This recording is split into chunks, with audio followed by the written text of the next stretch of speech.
Hello students, welcome to Kavita learning class. और जैसे कि आप जानते हैं कि हम पैटर्न सीख रहे हैं। पिछले वीडियो में भी हमने पैटर्न सीखे थे, जिसमें हमने पैटर्न का बिल्कुल जो बेस है वो सीखा था। स्टार्टिंग से सीखना शुरू किया था पैटर्न्स को। देखिए पैटर्न दिए हुए हैं यहाँ पर। ये देखिए जो फर्स्ट वाला पैटर्न दिया है, इसमें कुछ रिंग्स बनी हुई है, सर्किल बने हुए हैं और इस तरीके से लाइंस बनी हुई है। ठीक है, एक जगह बाकी सारे सर्कल जो है वो फिल किए हुए हैं, एक जगह आपके क्वेश्चन मार्क दिया हुआ है। तो आप क्या करेंगे, इसको पहले पेयर में बांट लेंगे। ठीक है, इस तरीके से आप क्या करेंगे, इनको पेयर्स में बांट लेंगे। थोड़े डार्क कर दिए जिससे आपको दिखाई दे। तो आप देखेंगे कि इनके पेयर बने हुए हैं। इसका पेयर इसके साथ बना हुआ है, ठीक है, इसका पेयर इसके साथ बना हुआ है, इसका पेयर इसके साथ भी बना हुआ है, इसका पेयर इसके साथ में बना हुआ है। इस तरीके से जोड़े ना है ये सर्कल। ठीक है, तो ऐसे ही आपको भी देखना है जब ये आपको दिया जाए इस टाइप से। फिर आपको क्या करना है, जो पेयर है उनका संबंध देखना है। ठीक है, अगर पेयर का संबंध आपस में नहीं निकल पाता है तब आपको बाकी एक दूसरे से उनका संबंध देखना है। लेकिन ज्यादातर क्या होगा, आपको पेयर जो दिया होगा उसका ही संबंध आपको आपस में मिल जाएगा।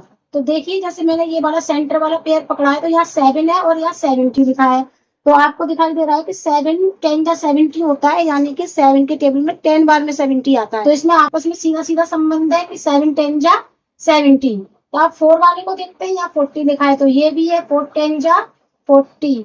यहाँ पर देखिए 13 है और 130 लिखा हुआ है, तो 13 10 या 130। अब हमने बाकी सबका आपस में संबंध देख लिया, रह गया हमारा यहाँ पर। तो यहाँ पर क्या है, 25 है। तो आपको क्या करना है, केवल यहाँ पर 25 10 जा भर देना है, आपका ये सॉल्व हो जाएगा। तो 25 10 जा क्या होता है, 250 हो गया सॉल्व।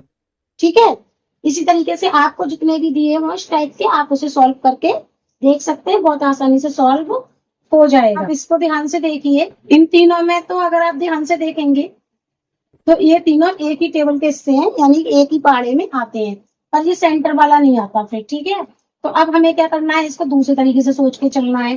तो अगर हम देखेंगे इसमें, तो यहाँ से यहाँ तक अगर हम आ रहे हैं तो इसमें कितना गैप दिखाई दे रहा है आपको, 8 का गैप दिखाई दे रहा है। 8 का ही तो दिखाई दे रहा है, 24 और 32। तो बीच में कितने हैं मिसिंग नंबर, 8 है ना, 8 का अंतर है दोनों संख्याओं के अंदर। और फिर इसके बाद भी कितने का अंतर है, 8। अब हमें क्या करना है, यहाँ मिसिंग नंबर भरना है। ठीक है, तो अगर हम इसको 8 के अंतर को बढ़ते हैं तो यहाँ 48 भरा जाएगा, पहले समझ के चलिएगा। ठीक है, लेकिन अगर हम यहाँ पर 48 भर देते हैं, क्योंकि अगर हमने ऐसे स्टार्ट किया ये, तो यहाँ पर 8 का गैप था, 24 से 8 का गैप लिया और यहाँ 32 आ गया, फिर 32 से 8 का गैप लिया, 40 आ गया, 40 से 8 का गैप लिया तो 48 आ गया। ठीक है, मान के चल रहे हैं, ये अभी इसमें आना नहीं है पर मान के चल रहे हैं। ठीक है, इस तरीके से आप भर देंगे इसे, है ना, यही आपके दिमाग में आ रहा होगा, यही आपने भर दिया। अब क्या ये सेंटर, अब सेंटर में क्या है, 112 112।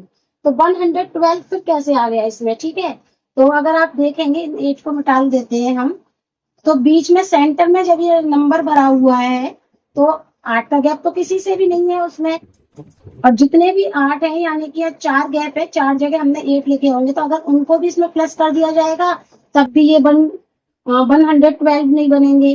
तो फिर यहाँ पर 112 कैसे आया है, तो फिर अगर हमने इन सबको प्लस करके देखेंगे तो यहाँ 112 आ सकता है ना, क्योंकि बड़ी संख्या है। तो अगर हम इन सबको प्लस करके देख रहे हैं तब इसमें 112 नहीं आ रहा है। अब प्लस करके देखिए, नहीं आ रहा है ना, ज्यादा लंबी संख्या जा रही है। तो फिर क्या है, तो यहाँ 48 नहीं आ सकता है ना। तो अब क्या करेंगे हम इसमें, तो अब हम इसमें क्या करेंगे, क्योंकि हमारा 24 से स्टार्ट हुआ है, तो हमें 24 से कम 8 को यहाँ पर रख देना है। ठीक है, तो 24 से कम 8 होगा 16। ठीक है, 24 से कम होगा ना। अब देखिए यहाँ 16 में 8 मिला है तो 24 होगा, 24 में 8 मिला है तो 32, 32 में 8 मिला है तो 40 होगा। इस तरीके से हमने इसमें 8 प्लस कर ली। अब बिल्कुल ठीक से भरा हुआ है ये।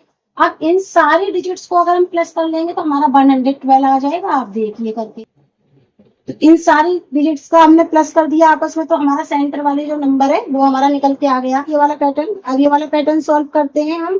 तो इस वाले पैटर्न में क्या है कि वही आपको क्या देखना है, इसका संबंध इससे देखना है, इसका संबंध इससे देखना है और फिर इसका संबंध इससे देखना है। इस तरीके से करना है आपको। तो अगर आप इसका संबंध इससे देखेंगे तो 7 के टेबल में 63 कहाँ आता है, 9 पे आता है। 7 9 या 63 होता है। यहाँ थोड़ा 55 हो गया था, मैंने करेक्ट करके 35 कर दिया है। तो अब अगर आप 15 के टेबल में देखेंगे तो 9 बार में आता है 135, है ना।